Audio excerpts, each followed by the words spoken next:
جب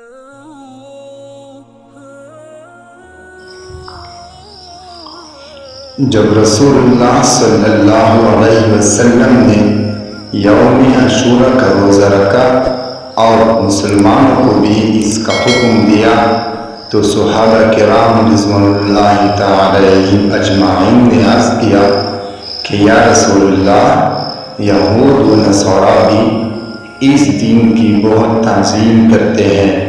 آپ صلی اللہ علیہ وسلم نے ارشاد فرمایا، جب اگلا سال آئے گا تو ہم یہود و نصارہ کی مشابہت سے بچنے کے لیے انشاءاللہ 9ویں تاریخ کا روزہ بھی رکھیں گے۔ حضرت ابن عباس فرماتے ہیں کہ اگلا سال آنے سے پہلے ہی رسول اللہ صلی اللہ علیہ وسلم دنیا سے تشریف لے گئے۔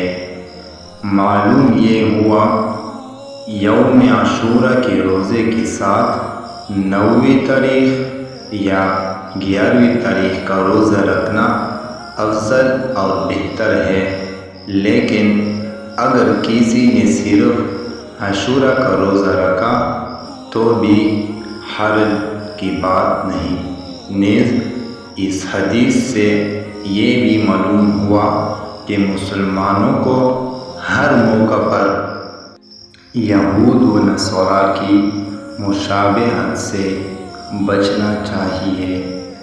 جب رسول اللہ صلی اللہ علیہ وسلم روزے رکھنے میں بھی یہود سے دور اور اس کی مشابہت سے بچنے کے لیے اتنا اہمیت دیتے ہیں تو اور کاموں میں ہم کیوں یہود و نصارہ سے مشابہت کرتے ہیں؟